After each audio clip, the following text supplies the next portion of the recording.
It was the first week of December, and the town was glowing with lights, music, and laughter. The winter festival was something that people looked forward to all year. Families came with kids bundled in thick jackets and woolen hats. Couples held hands as they strolled past food stalls, and groups of friends carried hot cocoa while pointing at the sparkling decorations. Snowflakes floated down gently, adding to the charm. For most, it was the happiest time of the year. Among the crowd was a girl only 16 years old. She came with her parents and younger brother, excited to spend the evening at the festival. She had been talking about this night for weeks, about the ice rink, the giant Christmas tree in the center of the park, and the fireworks that would end the event. She loved festivals. For her, they were full of magic, like stepping into a storybook. The evening started off perfectly. She skated on the ice rink with her friends for a while, laughing every time one of them slipped and fell. She bought cotton candy from a stall, and her younger brother begged for a caramel apple. The family walked around together, enjoying the lively music being played on stage. Nothing seemed out of the ordinary. Everything felt safe, warm, and joyful. But as the night grew colder and the crowd thickened, things began to change. Somewhere between the bright lights and the noise, the girl slipped away from her family. Nobody noticed at first. Her parents thought she was with her brother, and her brother assumed she was still hanging out near the ice rink. Minutes turned into half an hour. By then, her parents realized she was nowhere in sight. At first, they thought maybe she had gone to buy food or meet a friend. But after searching the immediate area, panic slowly started to set in. They called her phone, but there was no answer. They asked people nearby if they had seen her, but the replies were uncertain. Some said they thought they saw her near the hot chocolate stall. Others said she was walking toward the parking lot. The more questions they asked, the more confusing the answers became. The festival was filled with hundreds of people, moving in all directions. Music kept playing. Laughter filled the air, but for her family, the joy had already turned into fear. They rushed to the nearest security officer and explained what had happened. Within minutes, the local police, who were already patrolling the festival, were alerted. Officers began making announcements on loudspeakers, asking the girl to return to her family if she could hear them. Her photo was quickly shared with festival volunteers, and the search expanded. Parents with children grew uneasy as they saw police moving quickly through the crowd, checking stalls, restrooms, and corners of the park. Despite the chaos, no sign of the girl was found. It was as though she had simply vanished into thin air. By midnight, the festival had ended. Families were leaving, but her family stayed behind, waiting, hoping she would suddenly appear. Police cars circled the area, flashlights scanned the snowy ground, and officers knocked on car windows to ask questions. Still nothing, not even a clue.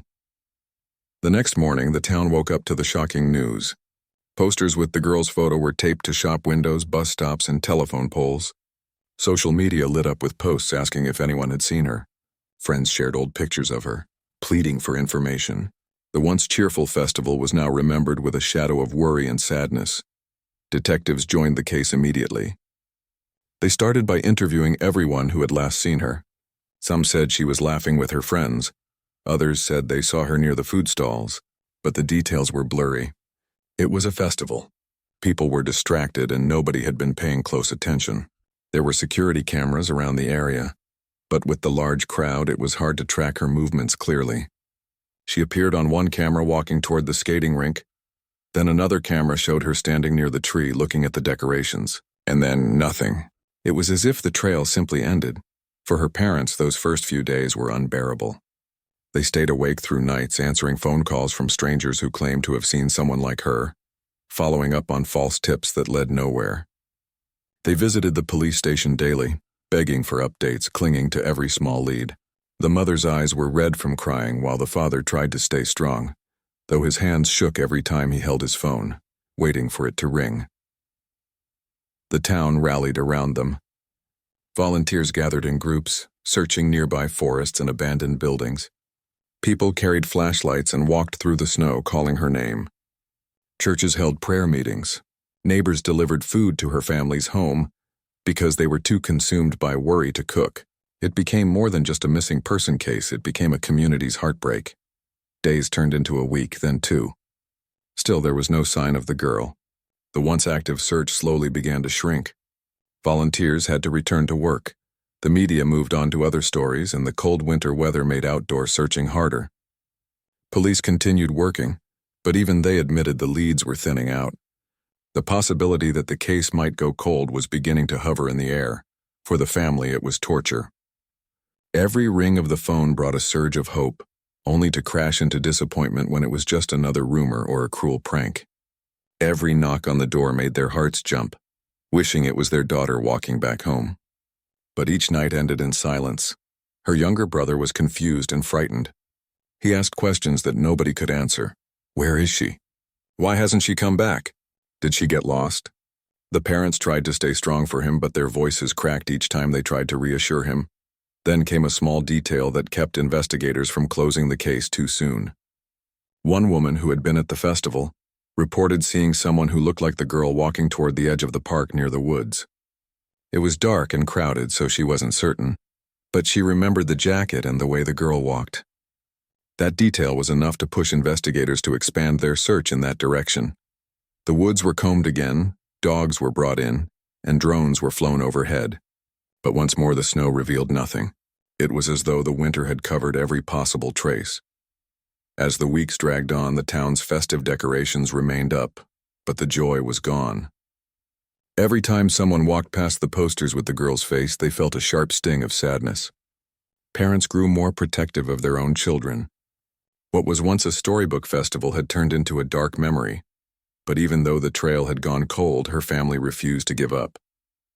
They kept posting updates online, kept knocking on doors, and kept pleading with the police to continue digging deeper. They believed deep down that the truth would come out somehow, and they were right, because what happened next would shake not only their family but the entire town. Weeks later, a small package arrived at the police station, and inside it was something that would change everything. The disappearance had shaken the entire town. It was no longer just a family searching for their daughter. It was a community caught in fear and confusion. People who had been at the winter festival couldn't stop replaying the night in their minds, asking themselves if they had missed something, if maybe they had seen her for the last time without realizing it. The posters with her face were everywhere, on streetlights and shop windows, even on cars. Her smile, frozen in a photo, reminded everyone that a young girl was still missing and time was slipping away. At first, the town had been filled with hope. People told themselves she would be found any day now. They believed she had simply gotten lost, or that someone would recognize her and bring her back home safely. But as days turned into weeks, that hope started to fade. Whispers of darker possibilities spread in coffee shops, in school hallways, and even among parents waiting to pick up their kids. Nobody wanted to believe anything bad could happen in their quiet little town, but the silence surrounding the case left room for fear to grow. The police kept working, but frustration was clear on their faces. Detectives had stacks of notes, maps covered with pins, and hours of festival footage replayed again and again. They tracked down every lead, no matter how small. Some tips led them to nearby towns, others to abandoned barns or empty fields, but every single lead ended the same way: nothing.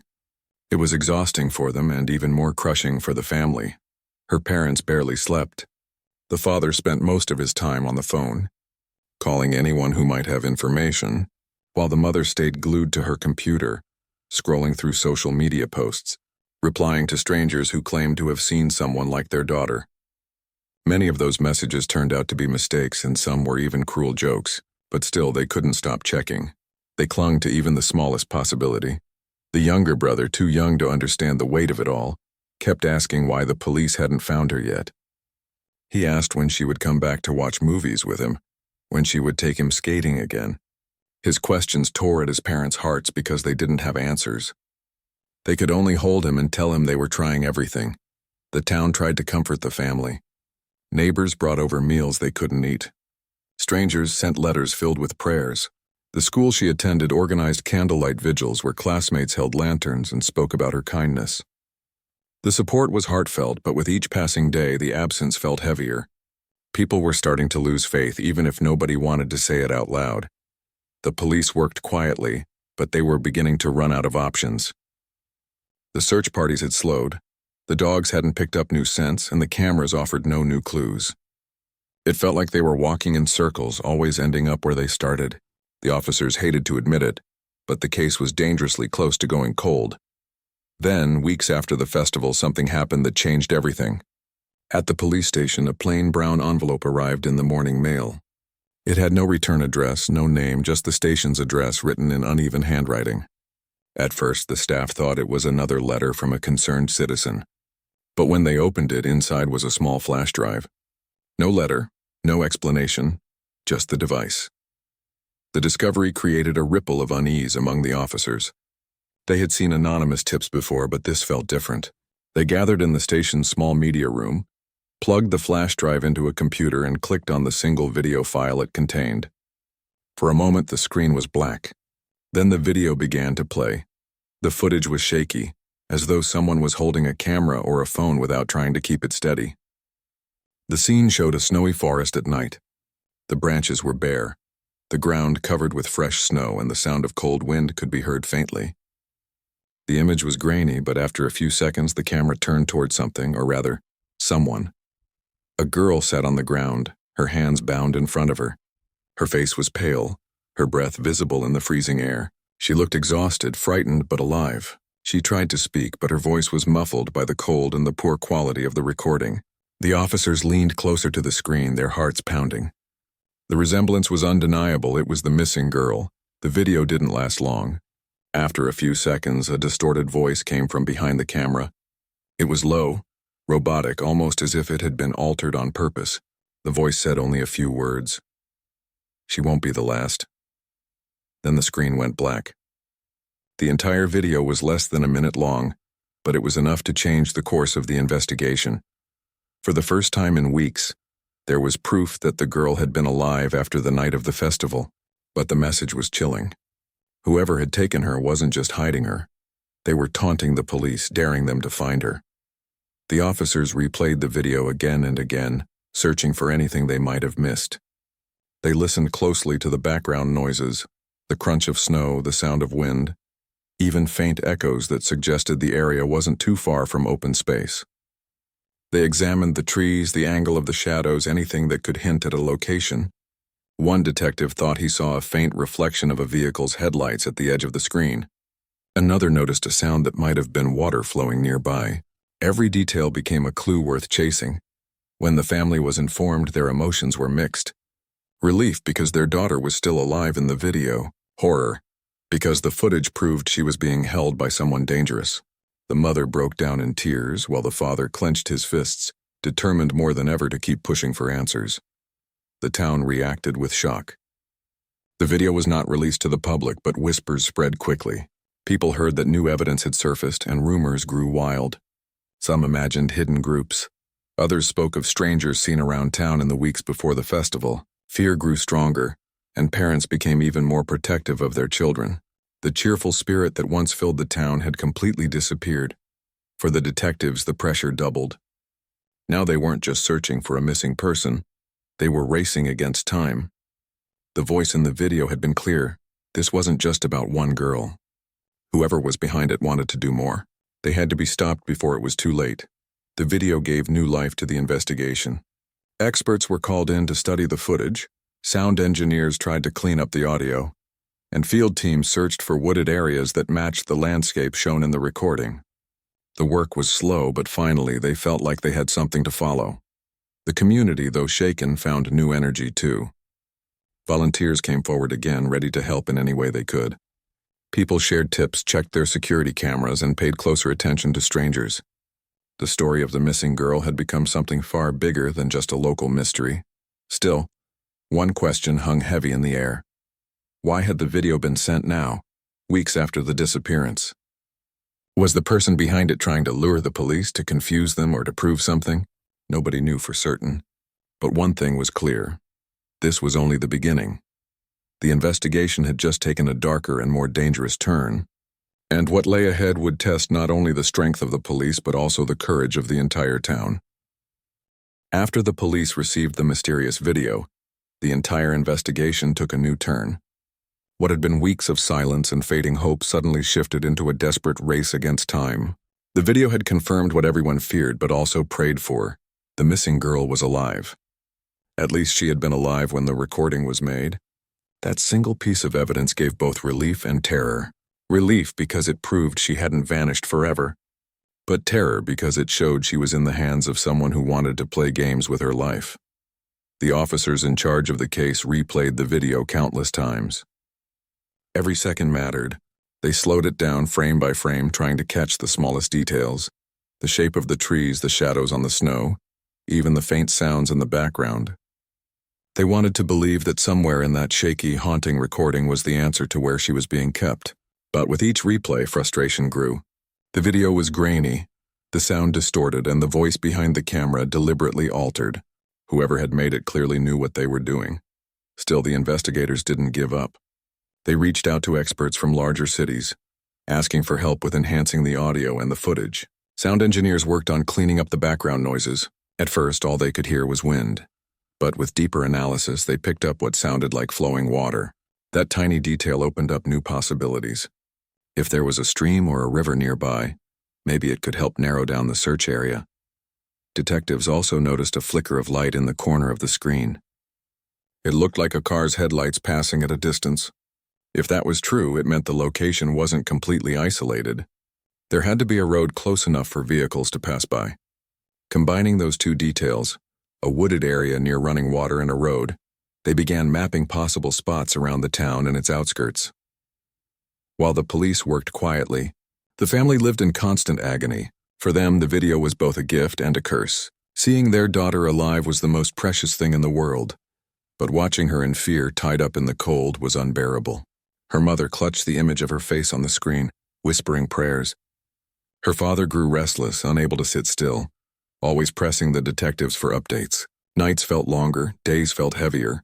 They clung to hope, but worry gnawed at them with every passing moment. The town also reacted strongly to the news. Though the video itself was not made public, word spread quickly that a recording of the girl had been found. People whispered about it in grocery stores and at gas stations. Rumors filled the gaps where facts were missing. Some said the video showed her in a cabin. Others claimed there were multiple people involved. Fear ran deep and parents became more protective than ever. Children were no longer allowed to walk home from school alone. Doors were double locked. For a place that once felt safe, the change was unsettling. Despite the fear, the community pulled together once again. Volunteers who had stopped searching weeks ago returned. Groups gathered at night, determined to cover more ground. People checked their trail cameras and home surveillance systems in hopes of spotting something unusual. Strangers who had never met before worked side by side, bonded by the shared goal of bringing the girl home. Inside the police station, the investigation pushed forward. One detective studied maps late into the night, circling areas that matched the landscape in the video. Another officer drove through back roads, rolling down the window to listen for the faint sound of rushing water. The team was exhausted, but nobody wanted to stop. They all knew that time was the enemy now, but even with the video, progress was slow. Days slipped by, and there were still no direct leads to her location. The police struggled to keep morale up while the family continued to break under the weight of waiting. The younger brother kept asking about the video too, wondering why they couldn't just follow it like a map. His innocence made the situation even harder. Then came another unexpected twist. About a week after the first package, a second one arrived at the station. This time, instead of a flash drive, it contained a single sheet of paper. On it were a few words typed in bold letters. "You are looking in the wrong place," and that was it. No explanation, no threats, just a short, cruel message. The paper sent chills through the room. It confirmed what they already knew, that the person behind this was watching closely. They weren't just holding the girl, they were also paying attention to the investigation. It was like a cruel game of chess, and the police were being pushed into making the next move. The detectives debated whether the note was a trick, meant to throw them off, or whether it was actually pointing them toward a new area. Either way, they couldn't ignore it. The search was expanded to places further out from town, areas they hadn't focused on before. Helicopters scanned the forests. Officers on foot searched barns and sheds, and dogs sniffed through snow-covered trails. Still, nothing clear turned up. The family's emotions swung back and forth like a pendulum. Hope surged with every new clue, only to crash when the searches ended empty-handed. The mother couldn't sleep without replaying the video in her mind. The father paced the living room endlessly, looking out the window as if expecting his daughter to walk up the driveway at any moment. The uncertainty was the hardest part. They could handle the truth no matter how painful, but the waiting, the not knowing, was unbearable. As the days dragged on, the video haunted everyone involved in the case.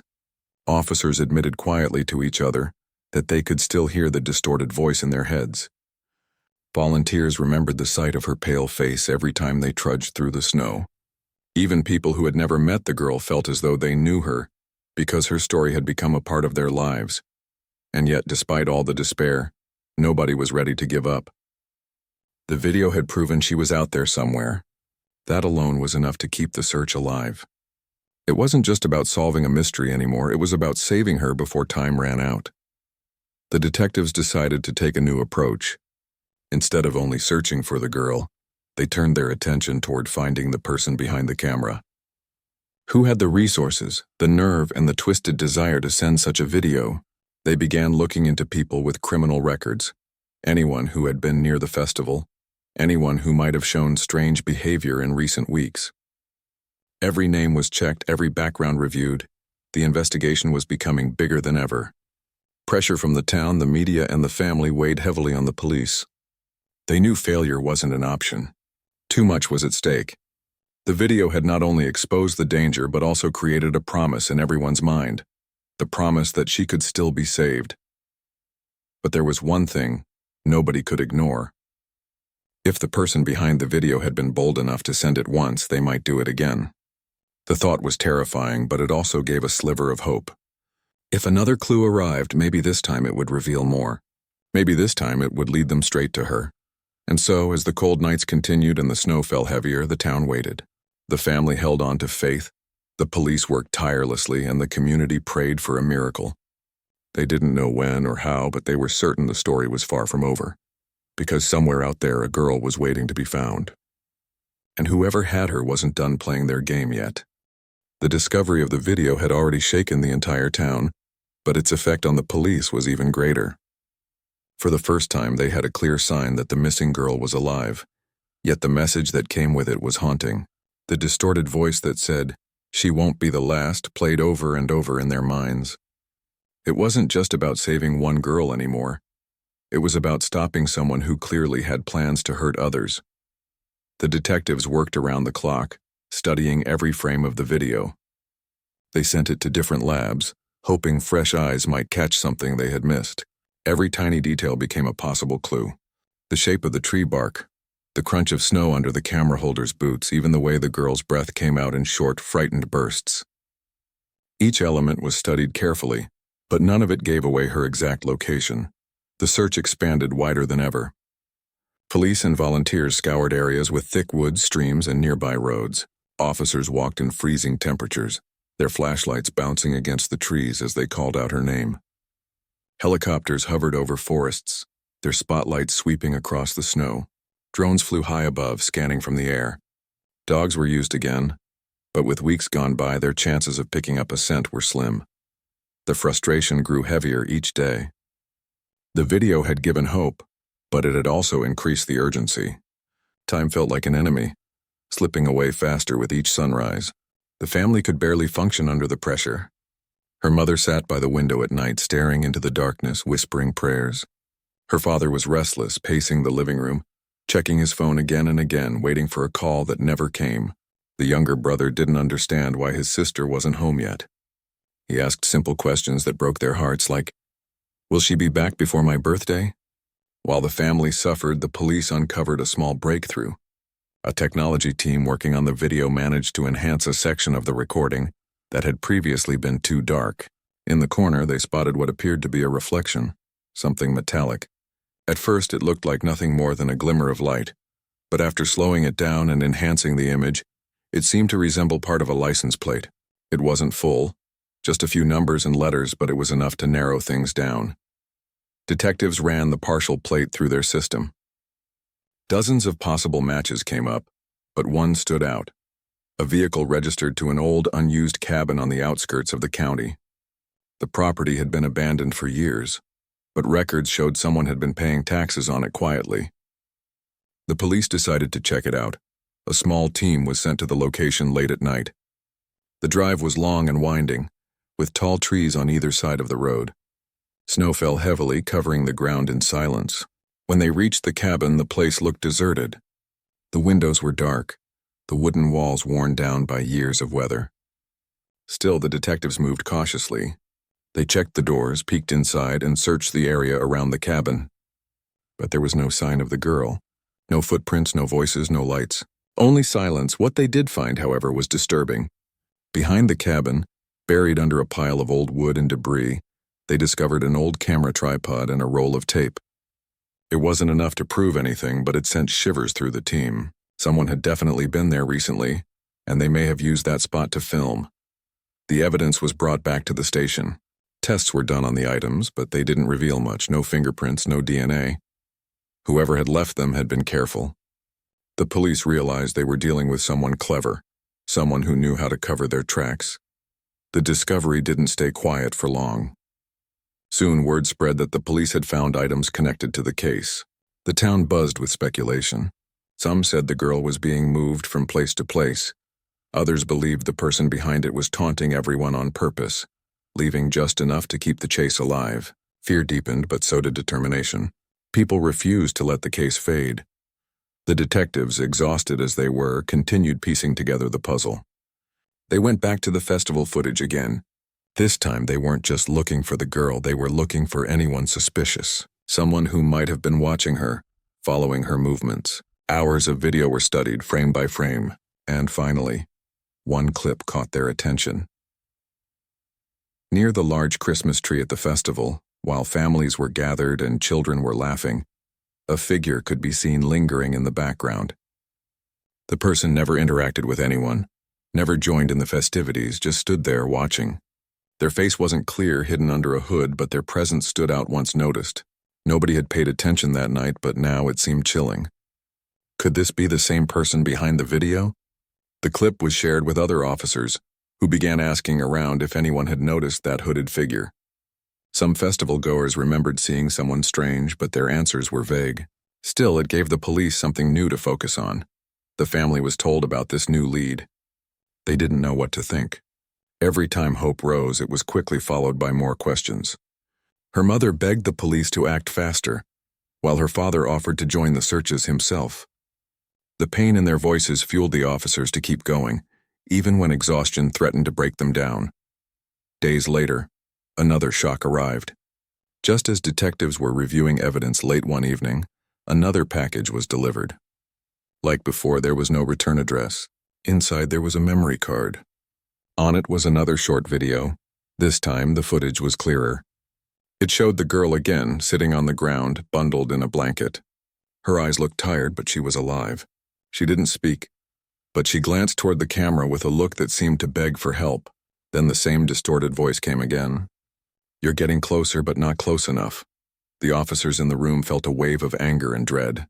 The person behind this wasn't just hiding her anymore.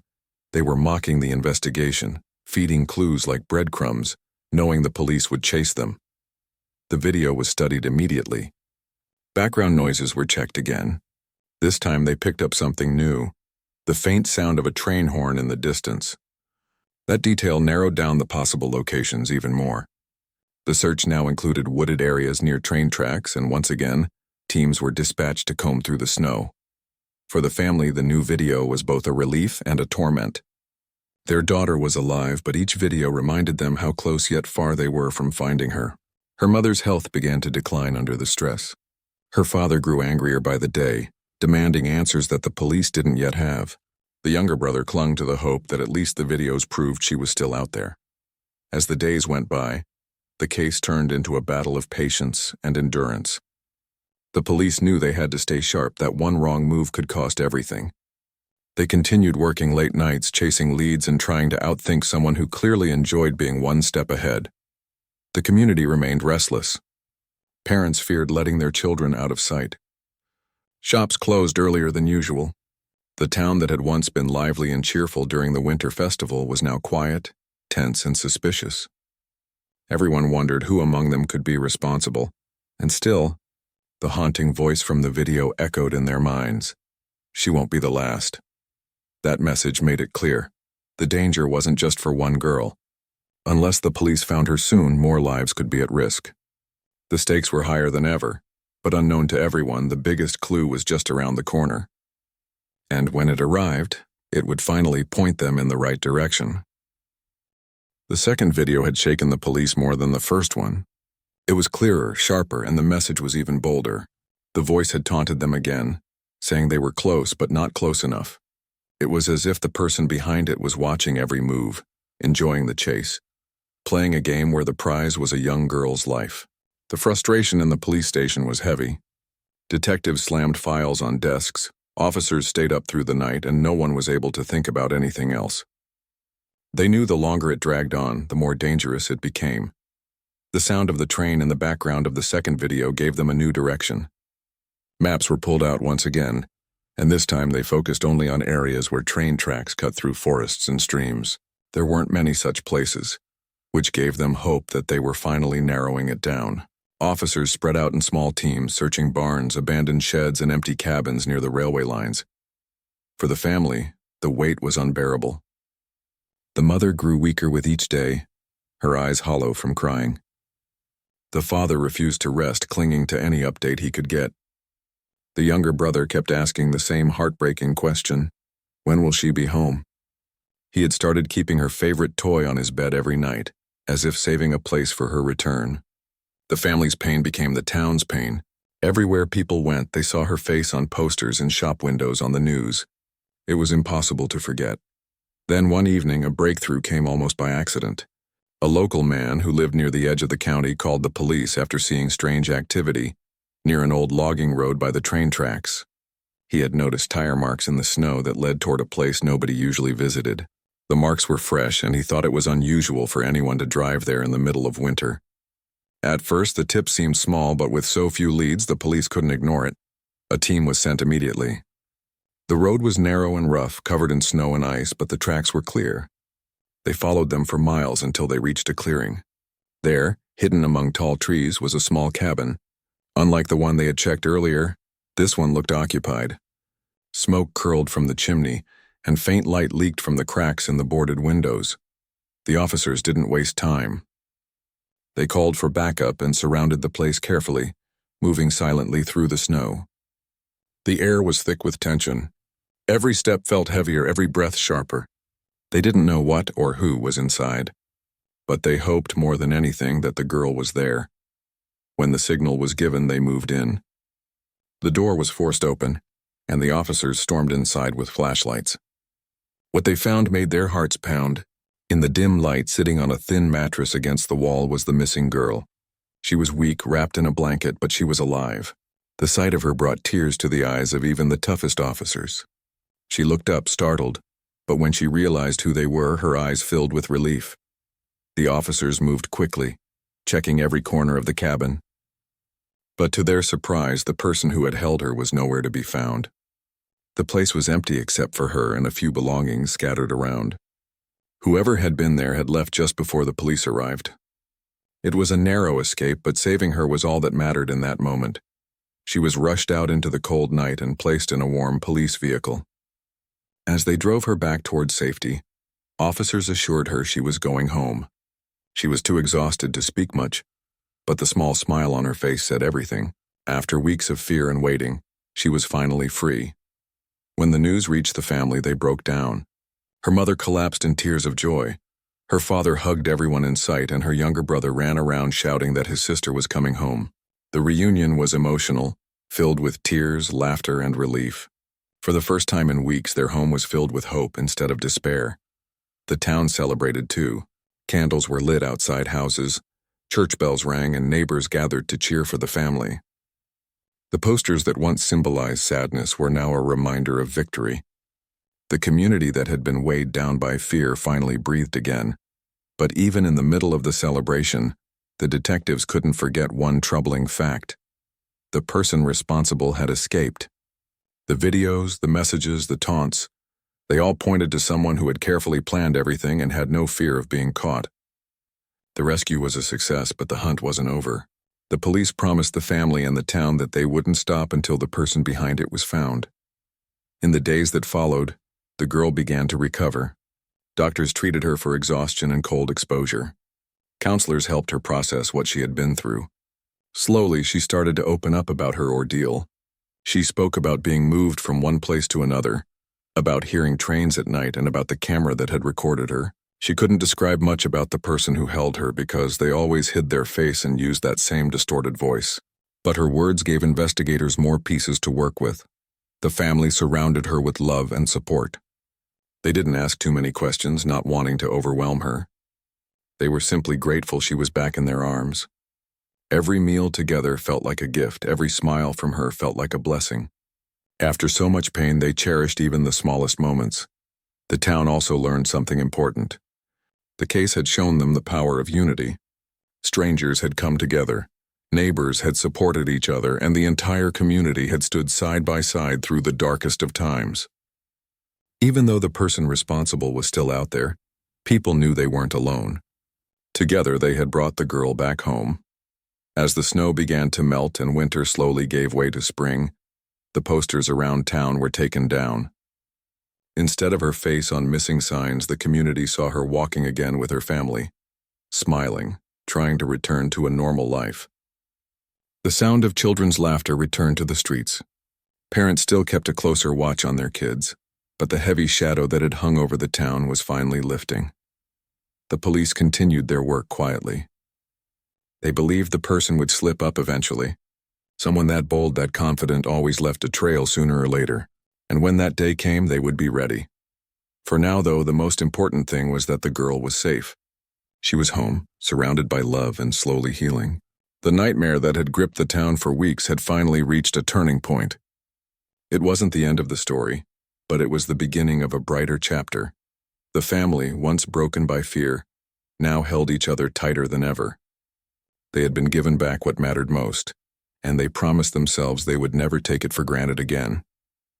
The town, too, carried the lesson in their hearts. Even in the darkest times, hope could survive, and together, people could overcome even the most chilling of trials. And though the haunting voice from the video still echoed in memory, it no longer held power. The girl was free. The family was whole again, and the community had proven that courage and unity were stronger than fear.